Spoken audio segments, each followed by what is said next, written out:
Guerreiro,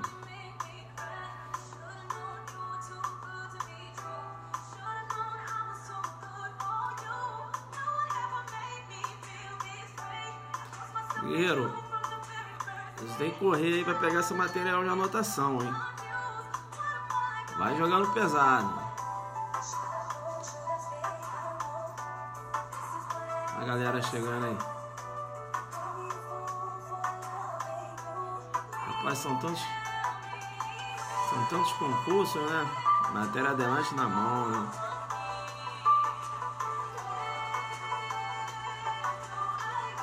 Todo mundo na área aí. Alfa Zulu. Palpite a redação da PMDF. Vou dar semana que vem. Porque eu já dei no aulão, né? Vocês não vão no aulão, aí. O jogo é duro. Deixam apenas as 980 pessoas comparecerem lá e vocês não vão. Santos Dumont na área. Guerreiro, vai entrando aí, vai bombando de coraçõezinhos, né? Posso começar?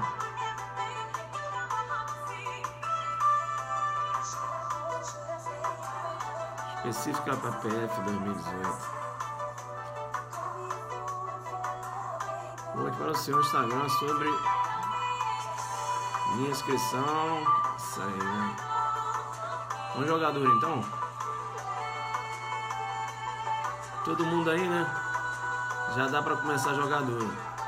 Vou aproveitar para começar jogador, já que já entrou uma galera boa aí. Pessoal, primeiro eu tenho que pedir desculpa para vocês em relação à minha ausência aqui no Periscope. O que está acontecendo? Um aulão atrás de outro aulão e eu tenho que estudar, né? Eu tenho que estudar, eu estudo muito para esses aulões, entenderam? Então realmente estou muito focado nos aulões. Assim que passar essa leva de aulões, né, de concursos, a gente volta, né? Porque no segundo semestre vai ter concurso também, Polícia Federal, enfim. E aí a gente volta a jogar duro aqui no Periscope, mas eu irei entrar, né? Quando assim aparecer aqui uma possibilidade, como hoje, como também eu quero comentar um outro julgado aí do STJ acerca da prisão em flagrante, né? No crime permanente baseado aí na mera intuição, né? O STJ de novo reafirmando o posicionamento dele, entendendo que a mera suspeita, a mera intuição não constitui justa causa para a violação do domicílio, né? Entendendo aí que as provas que foram produzidas, né, com essa entrada de policiais militares com base em mera suspeita, na verdade, são oriundas, né, de um vício, inclusive, não é isso? Você teria aí a aplicação dos frutos da árvore envenenada, não é isso? Seria uma prova derivada de um procedimento ilícito, com a pegada de monstro total. Mas eu vou falar isso numa outra oportunidade, porque hoje, na verdade, eu vim aqui comentar um julgado do STJ, para mim não causou surpresa nenhuma, até porque em março desse ano, a própria quinta turma do STJ, né, esse julgado não foi muito comentado, a própria quinta turma do STJ, em março desse ano, entendeu já pela aplicação do princípio da insignificância em porte de munição, inclusive munição de uso restrito, né? Veja, quando saiu a lei, com a edição da lei 13.497, que incluiu no rol dos hediondos a posse ou porte ilegal de arma de fogo de uso restrito, eu cheguei a comentar com vocês e eu falei, olha, na minha concepção, o STF vai afastar a hediondez quando se tratar de munição e outra. O STF vai continuar aplicando o princípio da insignificância. E eu falei para vocês que o STJ tem um posicionamento todo contrário, né? O STJ entende que os crimes previstos no Estatuto dos Armamentos são crimes de perigo abstrato, não é isso? Então, para o STJ, em regra, né? O simples porte de uma munição, mesmo que desacompanhada da arma de fogo, caracteriza delito do 14 ou do 16, dependendo se for uma arma de fogo de uso permitido, 14, se for de uso restrito, 16. O STJ, bem, com essa pegada meio que via de regra. Meio que via de regra por quê? Porque o STJ já começou a ceder. o STJ já começou a ceder. Isso é muito interessante, porque eu falava para vocês que, a meu ver, a lei, quando ela considerou o 16, né, incluiu o 16 no rol dos hediondos, a vontade do legislador, na verdade, era só dar esse tratamento mais gravoso quando se tratar de arma. Quando se tratar de arma. Ou seja, no espírito do legislador não era dar esse tratamento mais gravoso a munição e acessório. Tanto é porque, veja, você tem aí o princípio da lesividade. Um acessório, né, por si só, qual é a potencialidade lesiva, né? Qual é o perigo de lesão? E qual é a lesão que esse acessório acaba ensejando? Uma munição desacompanhada da arma de fogo é o que o professor Luiz Flávio Gomes, inclusive, chama, né, a denominada munição desarmada joga duro. O que vem a ser denominada munição desarmada é a munição desacompanhada da arma de fogo. Joga aí, joga pesado, né? Chamada munição desarmada. Joga aí, joga pesado. Munição desarmada. Então, para o STJ, eu faço luto total. Para o STF, né, essa munição desarmada, veja, não há que se falar aí em potencialidade lesiva, né? Qual o perigo de lesão? Bacana. E o STF, antes da lei 13.497, já vinha aplicando o princípio da insignificância. Aplicou naquele caso lá do pingente, depois aplicou, eu até separei aqui os julgados, né? Cadê os julgados? Para eu dar aqui o número para vocês. Olha, primeiro foi no pingente, aí HC 133984, né? Entendendo aí pela aplicabilidade do princípio de significância, né? O rapaz usando o pingente, veja, qual é o perigo que ensejava a utilização desse pingente, né? De uma munição. O STF entendeu pela aplicabilidade do princípio de significância. Depois, numa outra decisão, já em setembro, no HC... no recurso em HC 143449, né? Recurso em HC 143449, de 26 de setembro de 2017, o STF mais uma vez aplicou o princípio da insignificância numa munição de uso permitido.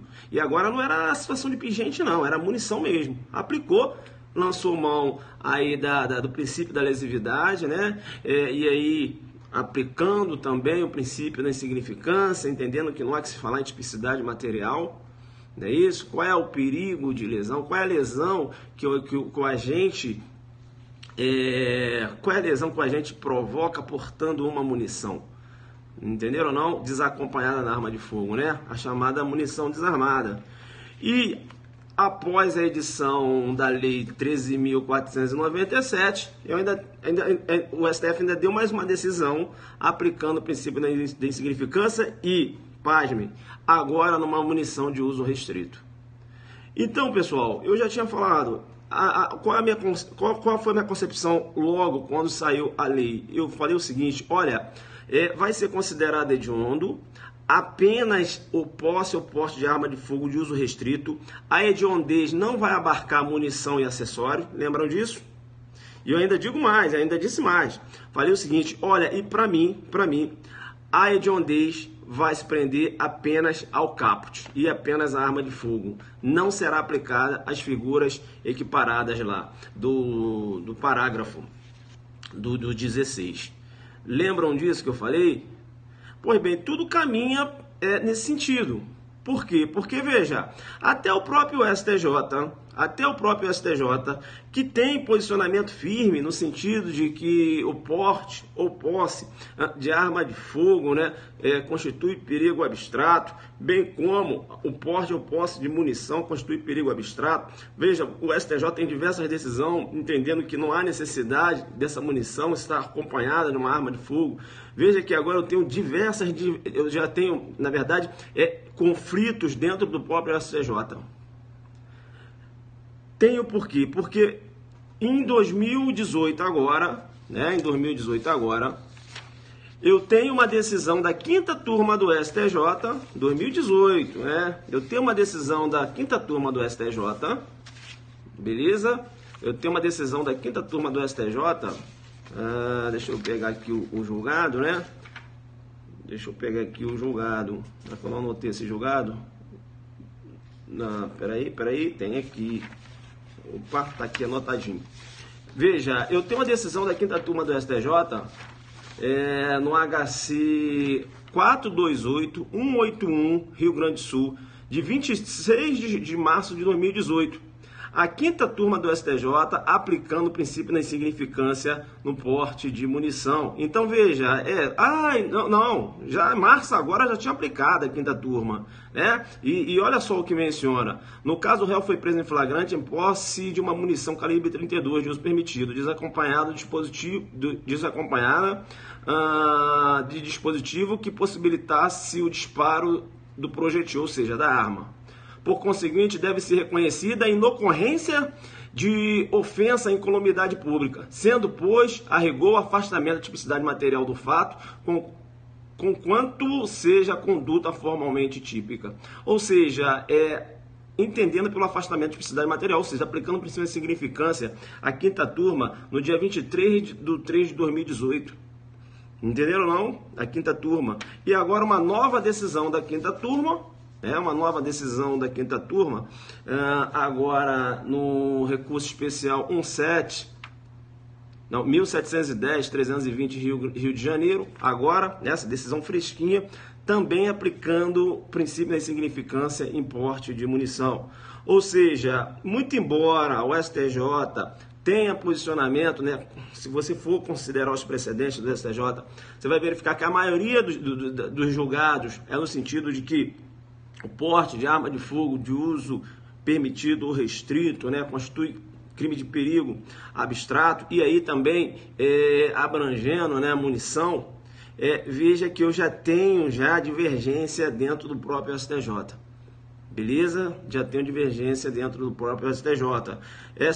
As turmas já começaram a relativizar esse entendimento, que até então eu poderia considerar consolidado. Beleza? Nesse caso, desse julgado, do recurso especial 1710-320 Rio de Janeiro, o que aconteceu? Um autor, né, que eu vou chamar de Tício, para não dar o nome do cara aqui, ele foi denunciado lá pelo 33, né, isso, tráfico, e também lá no 34, né, que trata lá do maquinário, matéria-prima, enfim.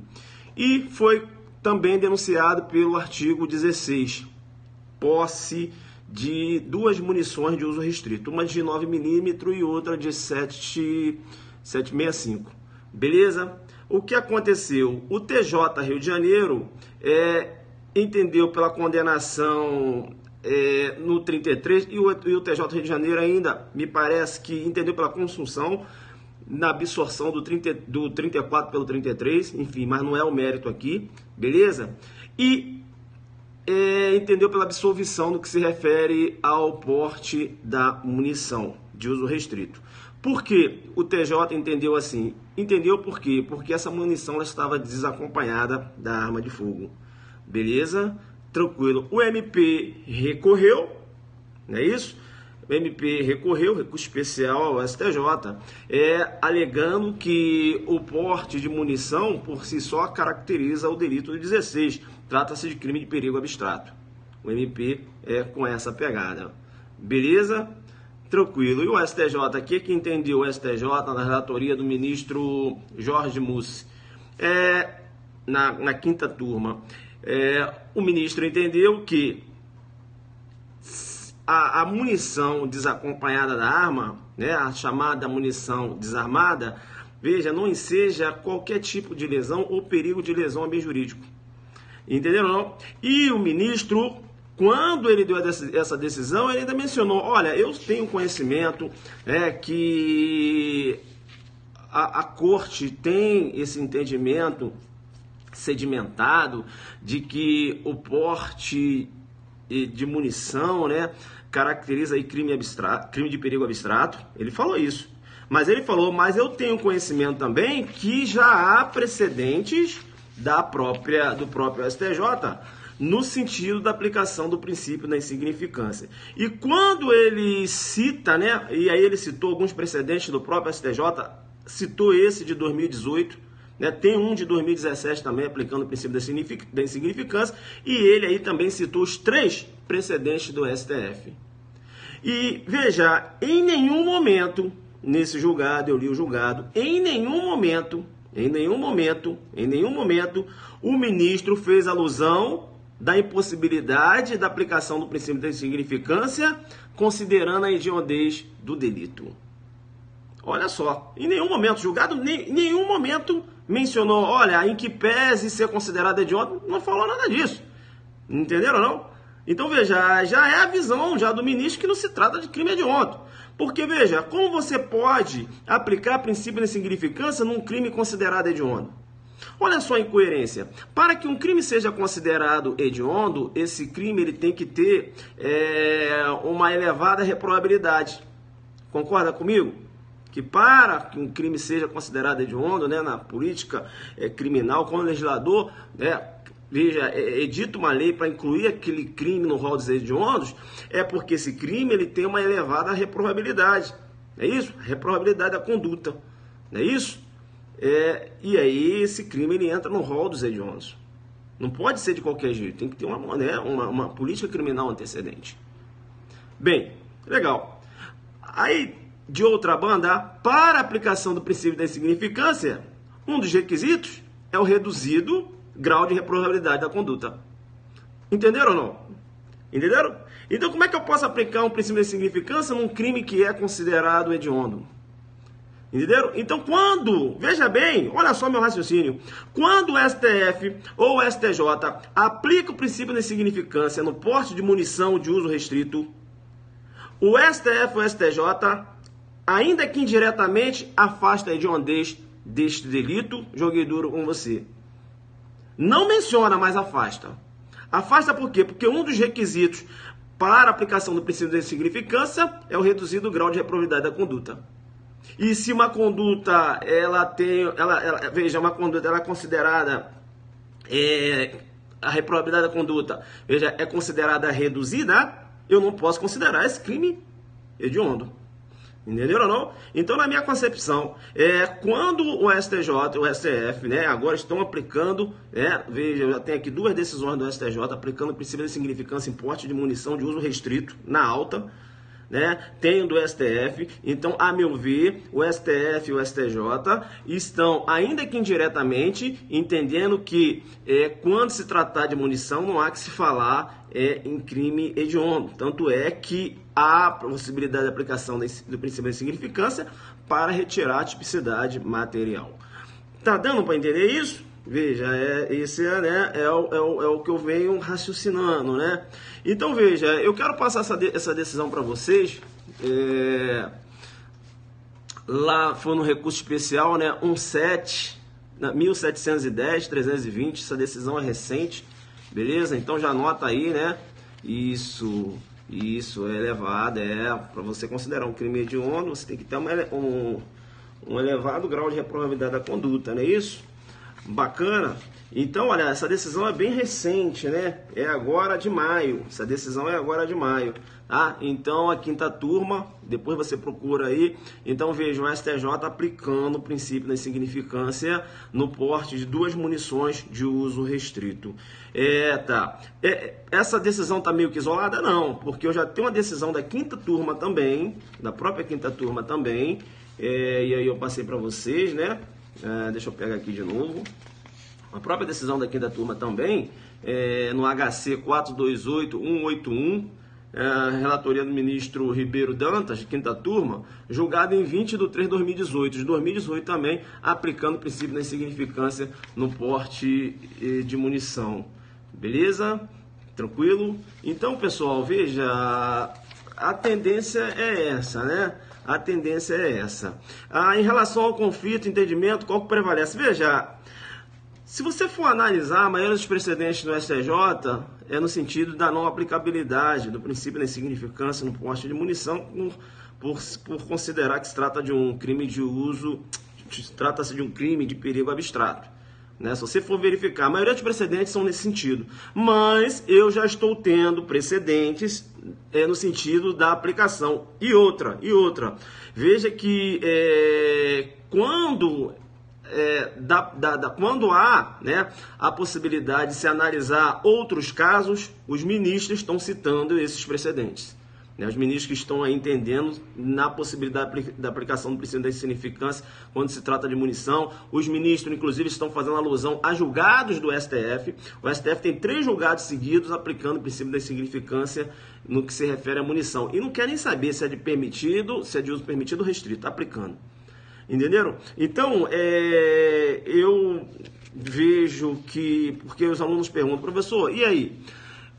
O crime hediondo é o caput e o parágrafo? Bem, eu vou dar meu posicionamento. Eu entendo que é só o caput e outra. Restringe-se, fica restrito, né?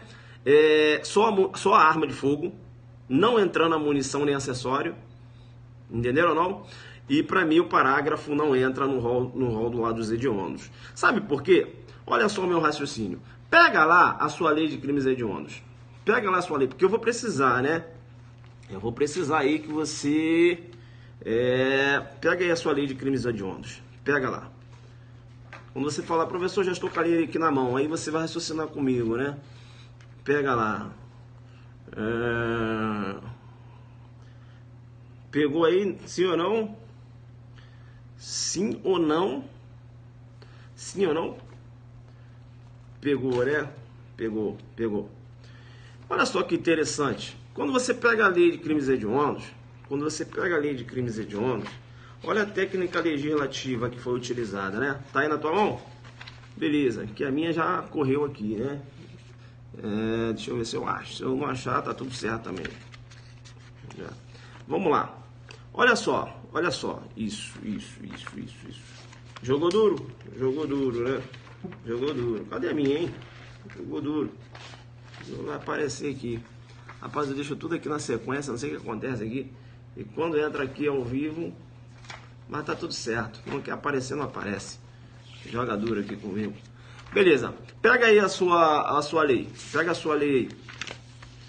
Tá, beleza. Peguei, professor, tranquilo. Eu vou jogar duro com você para dizer o seguinte. Vai lá na lei de crimes hediondos e olha só, perceba bem. Lá na lei de crimes hediondos, dá para você perceber que quando o legislador ele quer citar os parágrafos, veja que ele menciona também o caput, ele fala o caput e os parágrafos.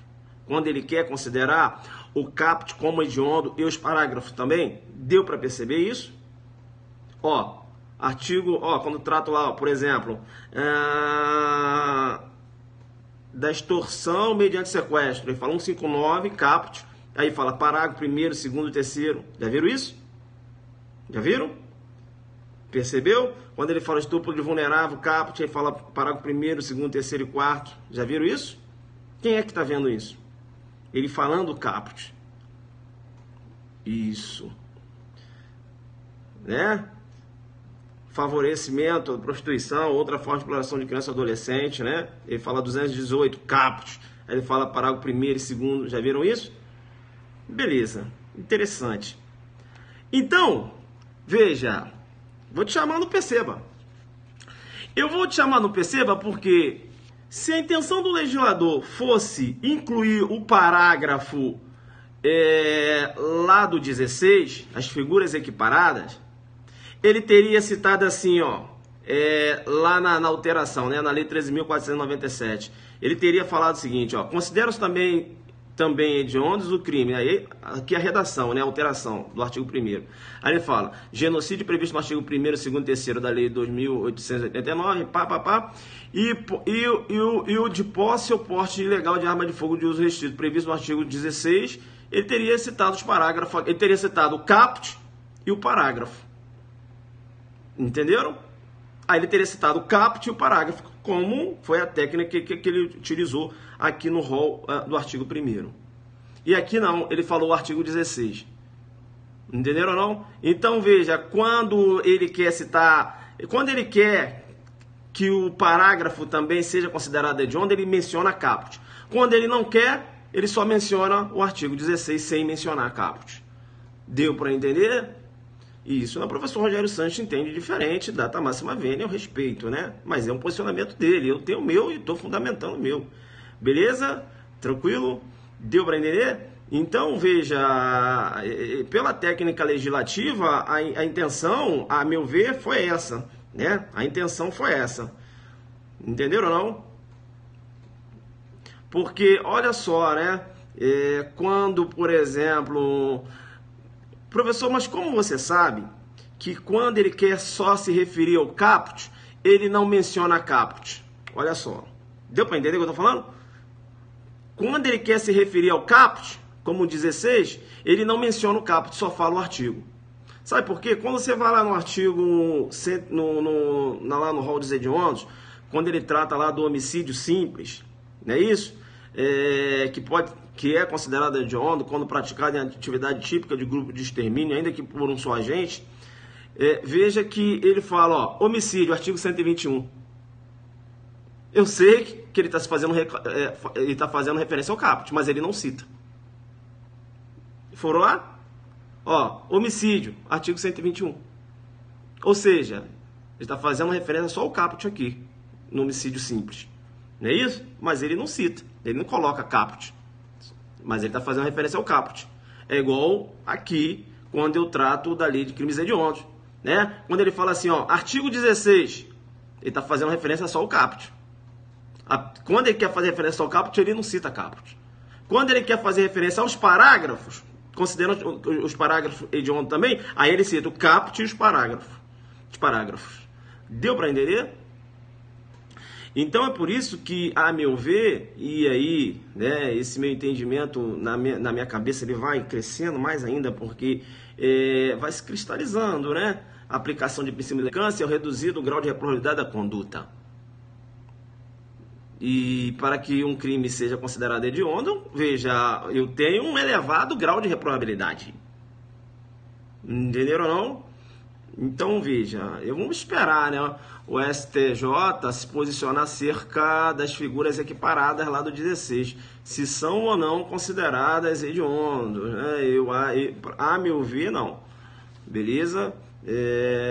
Na verdade, essa inclusão do porte ilegal de arma de fogo de uso restrito no rol dos hediondos decorreu de uma política criminal equivocada, né? Equivocada.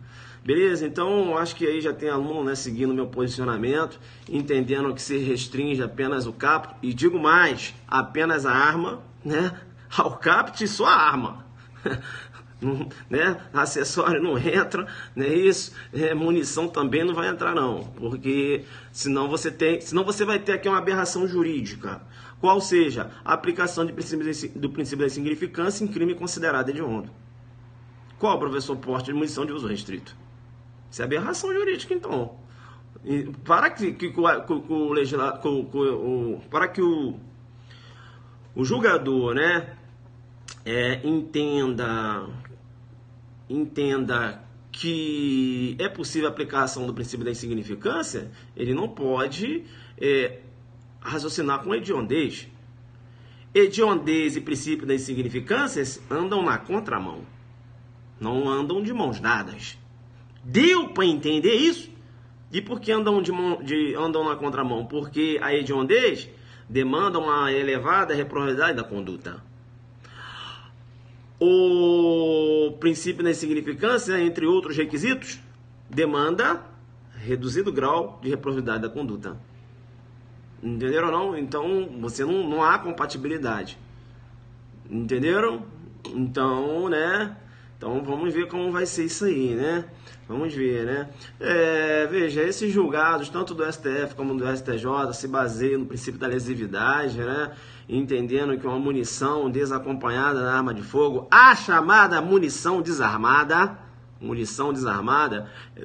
veja, não há que se falar em lesão a bem jurídico, ou perigo de lesão, não é isso? Então, para o STF e STJ, ou melhor dizendo, o STF já vem com esse entendimento, né? Quando eu falo STJ, é porque você já está tendo decisões da STJ aplicando o princípio da insignificância e porte de munição. Apesar que, digo mais uma vez, o entendimento, né, que é sedimentado em sede STJ, baseado em diversos precedentes, é no sentido de que não há possibilidade.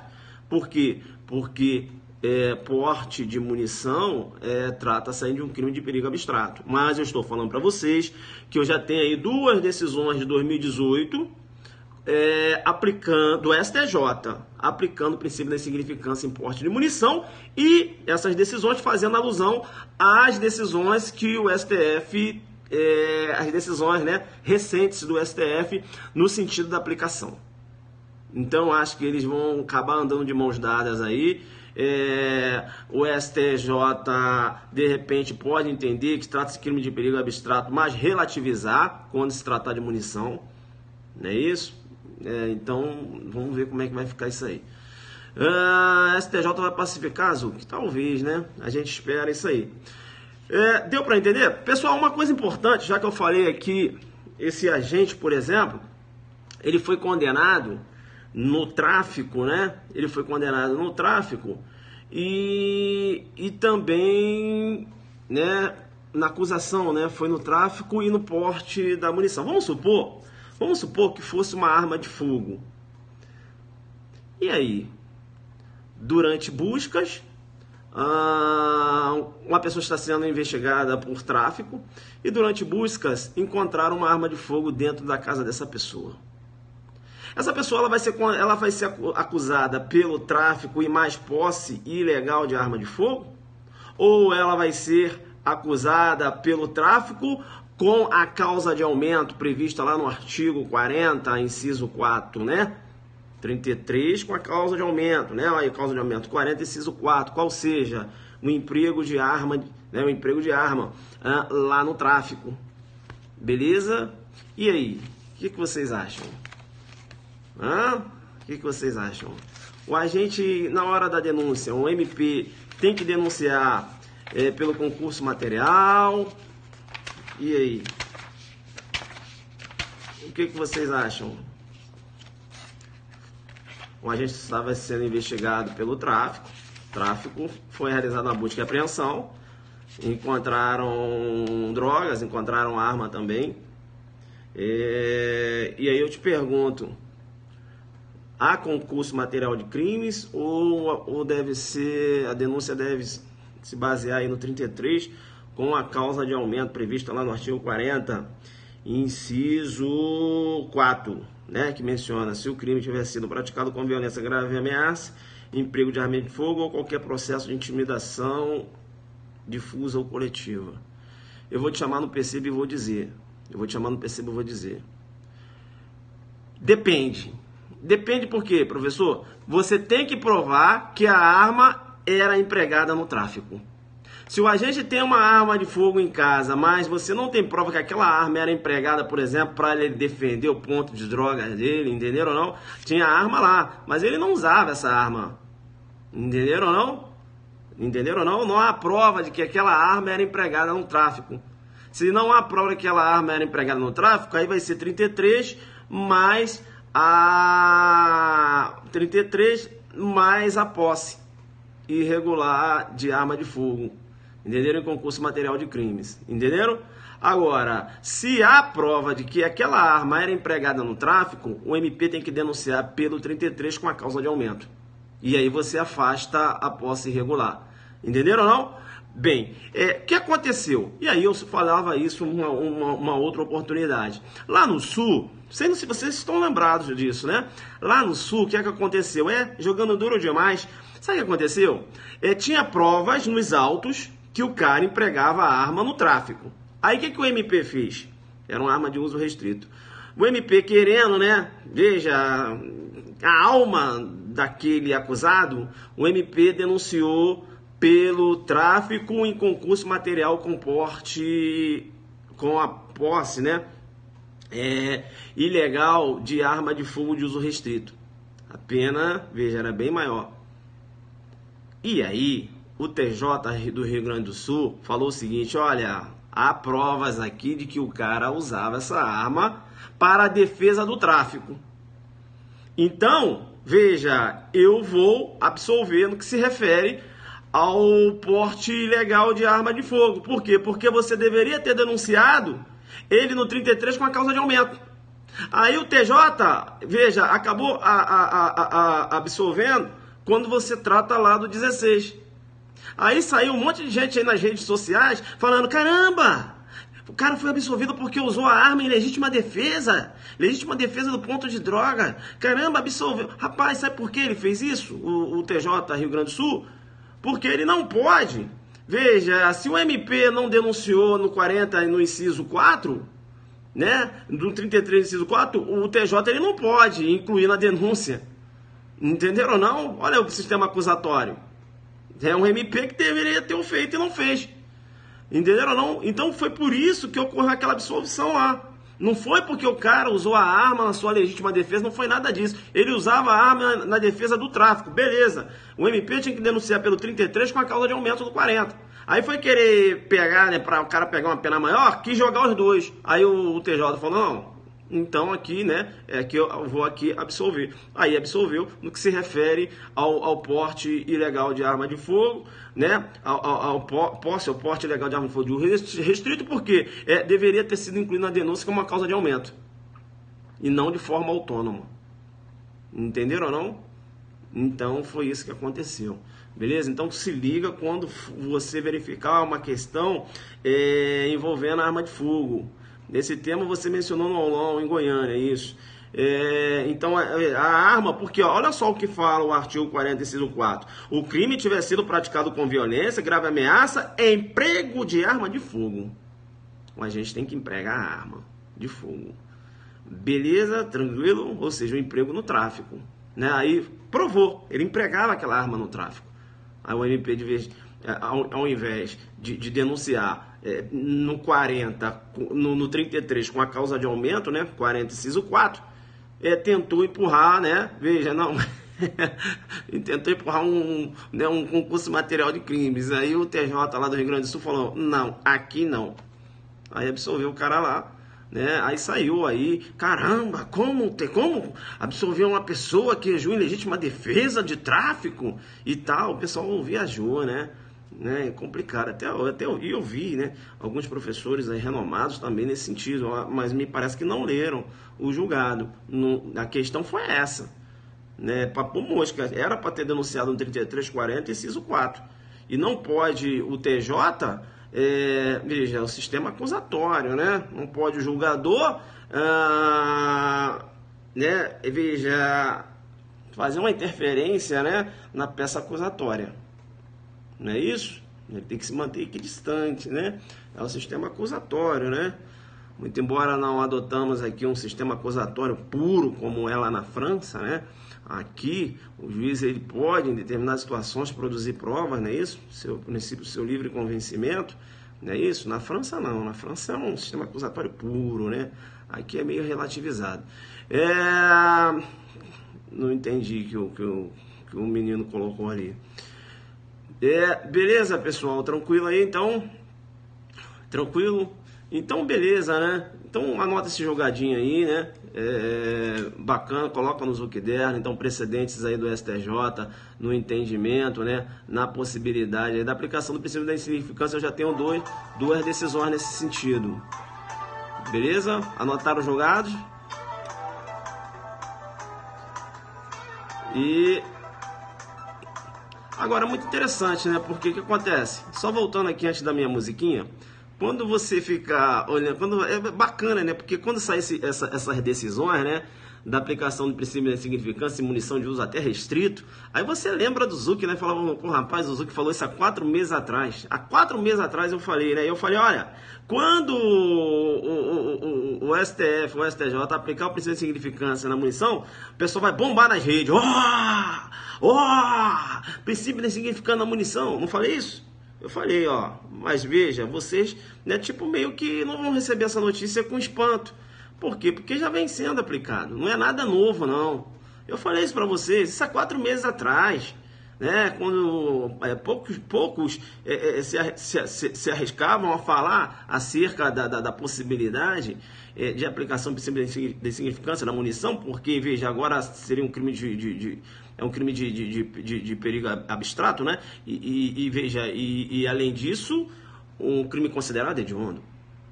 Mas, indiretamente, com a aplicação do princípio de significância na munição de uso restrito, inclusive, o STJ e o STF vêm afastando a hediondez desses delitos, desse delito, né? No que se refere à munição, né? E aí, veja, se afasta da munição, acessório também. Na área aí agora, né, o melhor coach, preparação de coach para delegado de polícia, meu amigo, na área, programa sério, projeto que joga pesado demais, @professor Carlos Rangel na área, né? Então você aí que se prepara para delegado de polícia, às vezes o aluno chega lá, professor, tem algum coach aí para indicar? Aí o professor Carlos Rangel, né? A gente indica quem joga duro, quem faz trabalho sério, que a gente conhece, não é isso? Que é a faixa preta, né? Porque, veja, inclusive, uma das atividades lá do professor Carlos Rangel, dos alunos dele, veja, na preparação também, né? Quando puder, ir lá no aulão adelante. Ele fala, ó, vai lá, porque lá ele sabe que lá o couro come. Pessoal, falando no aulão adelante, tá certo? Poucas vagas agora no Rio Grande do Sul. São Paulo também esgotando, Minas esgotando. Corre lá para você fazer a sua inscrição no www.adelante.net.br. Mais alguma dúvida aí, pessoal? Mais alguma coisa? Posso ir embora? Posso ir embora? Comentamos aqui, musiquinha e tal. Briga de rua. Rapaz, o jogo foi duro aqui no DF. Pessoal da PMDF, vamos ficar tranquilos, tá? Essa discussão aqui meio que não vai cair não, porque a IADES não vai perguntar posicionamento de STJ não, vai na letra da lei. Aí aquele nosso gabarito continua valendo, beleza? Na letra da lei, o cara tá portando a munição desacompanhada de arma de fogo, a munição desarmada, configura lá o 1416, beleza? A discussão aqui é mais de jurisprudencial, o pessoal que tá fazendo Ministério Público, delegado de polícia, não discursivo e tal, beleza? Vocês continuam lá naquela letra da lei lá, que a gente resolveu uma questão dessa, né? Lá no aulão, e eu falei, olha, se a questão não mencionou STJ, STF, tranquilo. Bacana? Gostaram aí? Tem mais alguém entendendo aí que hediondo é só o CAPT? Tem mais alguém entendendo, depois que eu dei essa explicação, que vai seguir minha corrente? A gente pode até se surpreender aí com o STF, né? Entendendo diferente, mas veja, vocês acham que eu tenho algum fundamento? O jogo é pesado, né? A gente respeita, é claro, os renomados professores que entendem diferente, mas quando você tiver uma convicção de uma coisa e você tem fundamento, você tem que sustentar a sua posição. Entendeu? Isso se chama de autoestima jurídica. Joga duro, autoestima jurídica. É você ter sua autoestima no campo jurídico, fundamentado. Não é ouvir dizer não, filho. É estudar princípios, fundamentos, analisar julgados. Isso é autoestima jurídica. Mandei agora esse nome aí, então tu manda pro examinador. Eu tenho uma autoestima jurídica, porque eu estudo. Aí você não tem que ir porque um falou, outro falou, não. Você tem que ter seu posicionamento. É claro, conhecer o posicionamento dos tribunais também, mas, enfim, tem que jogar pesado. Precisamos de um ministro assim. Vou embora então. Vou lá no Instagram agora. Mestre, mas porte de munição não está bem também no capítulo 16? Aí o aluno colocou, mestre, mas o porte de munição não está também no 16? Está lá, né? Posse ou porte de munição de uso restrito abrange lá, o 16 abrange, né? Objeto material do crime. Não só arma de fogo, mas o acessório e a munição. Mas eu estou falando para você, e aí a discussão era essa. O 16 foi considerado hediondo, veja, o 16 entra arma de fogo, acessório e munição. Entenderam ou não? E eu estou tendo a aplicação do princípio da insignificância na munição. Como eu posso aplicar o princípio da insignificância na munição de uso restrito se é considerada hedionda? Entenderam ou não? Então o que eu estou falando para você é o seguinte, que indiretamente, quando o STF ou o STJ aplica o princípio da insignificância no que se refere à munição, afasta a hediondez desse crime. Entenderam ou não? Pode. Aí, veja, então, para não esvaziar, né, a concepção de hediondez, eu entendo que apenas é considerado hediondo o porte de arma de fogo. Afasta acessório e munição. E outra, afasta também o parágrafo. E do parágrafo eu falei por quê. Beleza? Tranquilo? Não tem que aqui repetir tudo de novo. Beleza? Depois dá uma olhada na live aí. Aí tem que dar, né? Vim aqui ver o caminho que eu construí aqui no meu raciocínio. Beleza, vamos lá então, né? Jornal Nacional. Professor, você tá falando, tô com todos os jogados aqui, filho. Autoestima jurídica, ó. Tu tem sua autoestima jurídica? A minha aqui, ó.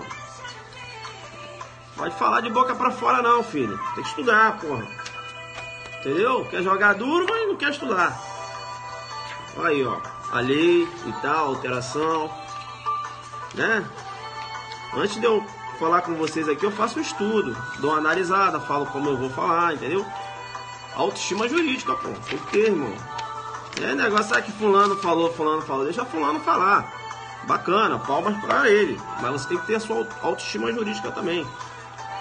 O que é autoestima jurídica, professor? Estudar pesado, argumentar, não é isso? Não é engolir tudo que as pessoas te passam, não. Isso. Isso aqui é toda a minha pastinha de arma de fogo, de munição, ó. Todos os julgados estão aqui. Não tenta, né? Não tenta. Valeu, galera. Vou lá no Instagram agora dar uma zoada. Tchau, tchau.